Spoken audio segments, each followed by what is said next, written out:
அசத்தலான பேச்சாளராக anchoring and public speaking பயிற்சி பட்டறை ஜூலை 9 முதல் நேரடி மற்றும் இணைய வழி வகுப்புகள். தொடர்புக்கு 7338824242. அதிமுகவுடைய பொதுச் செயலர் திரு எடப்பாடி அவர்களுடைய பிரச்சார பயணம் இன்னைக்கு கோயம்புத்தூர்ல தொடங்குது. இந்த பிரச்சாரத்தின் மூலியமா பிரச்சாரத்துல என்ன மாதிரியான செய்தி மக்களுக்கு திரு எடப்பாடியார் அவர்கள் சொல்லணும்னு இருக்காரு? அதிமுக இந்த தேர்தல் எப்படி பாக்குது? என்ன மாதிரியான மெஷர்ஸ் வச்சிருக்கீங்க சார்?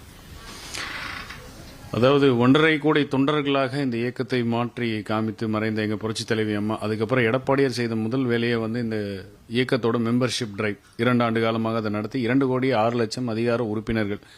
இது ஒட்டுமொத்த வாக்காளர்கள் 6.5 கோடி வாக்காளர்கள் 30%. ஸோ அந்த வேலையெல்லாம் முடிச்சு கட்சியில் செய்ய வேண்டிய கட்டமைப்பு பணிகளாக முடிச்சுட்டு இன்றைக்கு தேர்தல் களத்தில் முதல் இயக்கமாக போய் நிற்கிது. அம்மா இருக்கும்போது எல்லாரும் ஒன்று சொல்லுவாங்க, அதிமுக தான் ஃபாஸ்ட்டாக இருப்பாங்க, எல்லாத்துலேயும் முன்னோடியாக இருப்பாங்க, முதலாவதாக இருப்பாங்க அப்படின்னு. அதன் வழியில் இன்னைக்கு எடப்பாடியார் முதலாவதாக பிரச்சாரத்தை ஆரம்பிப்பது என்பது எது தெரிய வைக்குது அப்படின்னா, நோக்கமும் எண்ணமும் ஒன்றே ஒன்றுதான். ஜனநாயகத்தில் மன்னராட்சி, அப்பா மகன் பேரன் கொள்ளு பேரன் என்று நடந்து கொண்டு கட்சியும் ஆட்சியும் கைக்குள்ள வச்சு தமிழகத்தை படுபாதாளத்தை தள்ளிட்டு இருக்கிற அந்த குடும்பத்திலிருந்து திமுக இருந்தும் இந்த தமிழ்நாட்டை மீட்கணும், தமிழக மக்களை காக்கணும்.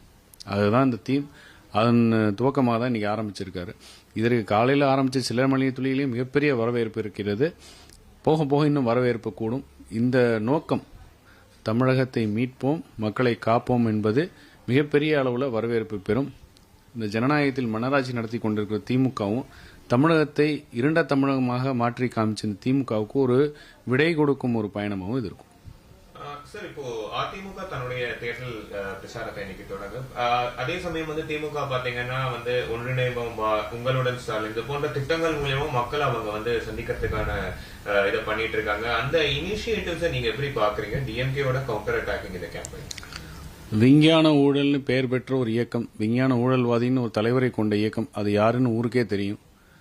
இந்த ஓட்டுக்கு பணம் கொடுக்கறது அப்படிங்கிறது தேர்தல் நேரத்தில் வரும். ஆனால் அதை கொஞ்சம் அட்வான்ஸாகவே பண்ணுற முயற்சி தான் திமுகவோட முயற்சி. பணம் கொடுத்து ஓட்டு வாங்குறது அப்படிங்கிறத கொஞ்சம் அட்வான்ஸ் பேமெண்ட் மாதிரி கொடுக்குறாங்க. எப்படின்னா, தேர்தல் சமயத்தில் அனைத்து மகளிருக்கும் 1000 ரூபாய் மகளிர் உரிமை தொகைன்னு பேசிட்டு 3.25 கோடி பெண்கள் இருக்காங்க வாக்கு செலுத்துறதுல. அதில் 2 வருட காலம் வேணும்னே தாமதப்படுத்தி நாடாளுமன்ற தேர்தல் வரும்போது அதுக்கு ஒரு 6 மாசத்துக்கு முன்னாடி 1 கோடியே 6 லட்சம் மகளிருக்கு தான் தகுதி இருக்கு, பாக்கி 2 கோடி பேருக்கு தகுதி இல்லைன்னு அவங்களெல்லாம் தட்டி கழிச்சிட்டு 1000 ரூபா கொடுத்தாங்க. இப்போ இன்னும் ஒரு 8 மாத காலத்தில் சட்டமன்ற தேர்தல் வருது அப்படின்னு தெரிஞ்சதுனால முன்னாடி என்னெல்லாம் சொல்லி தகுதி இல்லைன்னு நிராகரிச்சாங்களோ அதையெல்லாம் எடுத்து விட்டு இன்னைக்கு ஒரு ஜீவோ கொடுத்து வீடு வீடாக சென்று உங்கள் வீட்டில் இருக்கும் மகளிரை கொஞ்சம் தயவு செஞ்சு பேரை கொடுங்க, நாங்கள் செலுத்திக்கிறோம், உங்களுக்கு மகளிர் உரிமை தொகை வரப்போகுது, நீங்கள் கார் வச்சிருந்தாலும் கொடுக்குறோம், உங்கள் வீட்டில் 2 பெண்கள் 3 பெண்கள் இருந்தாலும் அவங்களுக்கு கொடுக்குறோம், எங்களுக்கு எந்த நிபந்தனையும் இல்லை, நிபந்தனையற்ற பணம் தருகிறோம். அப்படின்னு என்ன அர்த்தம்னா, மக்களிடம் வரி பணத்தை எடுத்து அரசாங்க கஜானாவில் வந்த உடனே அதுக்கு மேலே கடனையும் வாங்கி கொள்ளையடிச்சது போக மக்களுக்கு வாக்குக்காக பணம் செலுத்தும் முயற்சி தான் இந்த ஓரணியில் தமிழ்நாடு. இன்னொரு பக்கம் கூட்டணியை டப்பா டான்ஸ் ஆடிட்டு இருக்கிறதுனால நாங்கள்லாம் ஓரணியில் தான் இருக்கோம் அப்படிங்கிற தெரிவிக்கிற முயற்சியும் நடக்குது. ஆனால் என்ன நடக்குதுன்னா, திமுக காரங்க மட்டும்தான் போகிறாங்க, கூட யாரும் கூட்டணி கட்சிகள் யாருமே போய் இவங்களுக்கு துணை நிற்கிறதாவும் தெரியல. அதனால தோல்வி உறுதிங்கிறனால பணம் கொடுத்தா வச்சு வாக்கு வாங்கிடலாம், அது அட்வான்ஸாக கொடுத்து வாக்கு வாங்கிடலாங்கிற முயற்சி அந்த ஓரணியில் தமிழ்நாடு தான். இப்போ நீங்க இந்த பணம் தொடர்பா மக்களுக்கு இன்டைரக்டா பணம் கொடுக்கறதுக்காக இந்த மாதிரி ஸ்கீம்ஸ் சொல்றேன். சோ இது சம்பந்தமா அதிமுகவுடைய லீகல் விங் இது மேல எடுத்துக்கிட்டு போறதுக்கான நடவடிக்கைகள் இருக்குங்களா?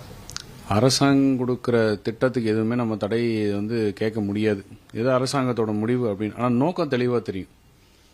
நோக்கம் என்ன நோக்கம் அப்படின்னா, இது ஓட்டுக்காக தான் அப்படிங்கிற நோக்கம் மக்களுக்கு தெளிவாக தெரியும். ஏமாற்றப்பட்டோங்கிற நாம் ஏமாற்றப்பட்டோங்கிறது இன்னும் மக்கள் மனசில் ஆழமாக இருக்கு. அதனால அதுலேருந்து வெளியே வர முடியாது. ஆனால் உச்சநீதிமன்ற உத்தரவே ஒன்று இருக்கு, நீங்கள் ஆதாரோட டீட்டெயிலாம் கேட்கக்கூடாது அப்படின்னு. ஆனால் இப்போ திமுக சேர்ந்து வீடு வீடாக போய் ஆதார் எண்ணும் அந்த ஆதார் எண்ணுக்கு வர ஓடிபி எல்லாம் கேட்கறத தகவல் கிடைக்கப்பட்டிருக்கிறது. அதை எங்களுடைய வழக்கறிஞர் பிரிவு கவனித்துக் கொண்டிருக்கிறார்கள். நடவடிக்கை பாய வேண்டிய நேரத்தில் கண்டிப்பாக நடவடிக்கை பாயும். சார், ஒரு இரண்டாம் நாள் பிரஸ் கான்பரன்ஸ்ல வந்து உங்க கட்சி தலைவர் வந்து பேசும்போது சொல்லியிருந்தாரு வந்து திமுகவுக்கு எதிராக இருக்கிற கட்சிகள் ஓரணியில் சேர வேண்டும், லைக் மைண்டட் பார்ட்டிஸ் ஒன்றா சேர வேண்டும்னு சொல்லியிருந்தாரு. இந்த ஸ்டேட்மெண்ட் எப்ப வருதுன்னா, திரு விஜய் அவர்கள் அவருடைய கட்சி மீட்டிங்ல வந்து பேசும்போது வந்து பாஜக திமுக இருக்கிற கூட்டணியில தாவேகா இருக்காது, தாவேகா தலைமையில தான் தமிழ்நாட்டுல கூட்டணி அமையுன்ற மாதிரி சொல்லியிருக்காரு.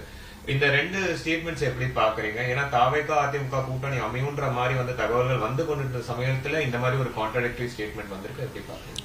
இல்லை, இது வந்து ஒரு பெரிய முடிவு மாதிரி எங்களுக்கு தெரியல. ஒரு நாளே மிகப்பெரிய மாற்றத்தை கொடுக்கக்கூடியதுதான் தேர்தல் களத்தை பொறுத்த வரைக்கும், அரசியல் களத்தை பொறுத்த வரைக்கும். எதிரிக்கு எதிரி நண்பன் அப்படிங்கிறது வந்து அரசியல் களத்தில் ரொம்ப சரியா பொருந்தக்கூடிய விஷயம் அதான். இப்போ அனைவருக்குமே எதிரி வந்து திமுக தான். திமுக கூட்டணி கட்சிகளுக்கே இப்போ அவங்க திமுக தான் எதிரியா மாறிட்டு இருக்கு. அப்படி இருக்க காலத்தில் அந்த எதிரியை வீழ்த்துவதற்கு அனைவரும் ஒன்று சேருவது என்பது அந்த காலத்தில் இருக்கக்கூடிய ஒரு சேலஞ்சான ஒரு விஷயம். அதைத்தான் முன்னெடுத்து செல்வாங்க எல்லாருமே. இப்போ அரசியலில் புதிதாக கட்சி ஆரம்பிச்சுக்கிற விஜய் அவர்கள் களத்தில் போனதுக்கப்புறம் அவருக்கு ஒரு அரசியல் புரிதல் ஏற்படும். அந்த புரிதலின் அடிப்படையில் அவர் இருக்கக்கூடிய முடிவு தான் மிகச்சரியான முடிவாக இருக்கும். அதனால one day is big day in politician ஆங்கிலத்தில் சொல்ற மாதிரி ஒரு நாளே மிகப்பெரிய மாற்றத்தை தரும். இன்னும் 8 மாச காலம் இருக்கு. சார், இன்னைக்கு வந்து வேர்ல்டு சாக்லேட் டே அப்படிங்கறத வந்து திமுக வந்து திரு எடப்பாடி அவர்களை வந்து கிரிட்டிசைஸ் பண்ணி ஒரு வீடியோ அவங்களுடைய ஐடிவி மூலியமா வந்து ஸ்ப்ரெட் பண்ணிட்டு இருக்காங்க, வைரலா போயிட்டு இருக்கு. அதிமுக வந்து இதை எப்படி பாக்குது? இந்த மாதிரி ஒரு வீடியோ வந்து தலைவரை கிரிட்டிசைஸ் பண்ணி ஒரு வீடியோ இன்னைக்கு ரிலீஸ் பண்ணிருக்காங்க. கையாளாத இயலாமையோட வெளிப்பாடு, இயலாமை விரக்தியோட வெளிப்பாடு, தனிநபர் விமர்சனம். அதான் திமுக சாதனைகள் சொல்றதுக்கு எதுவுமே இல்லை. மு.க. ஸ்டாலின் எவ்வளவு பெரிய ஆளுமை, எவ்வளவு பெரிய சாதனைன்னு சொல்றதுக்கு அவங்கள்ட்ட எதுவுமே இல்லை. அதனால எதிர்க்கட்சி தலைவரை பார்த்து வைத்தறிச்சல்ல அவரை வந்து தரக்குறைவா பேசுறதும் தரைக்குறைவா சித்தரிப்பதும் வந்து ஒரு வாடிக்கையான விஷயமா ஆக்கிட்டு இருக்கு.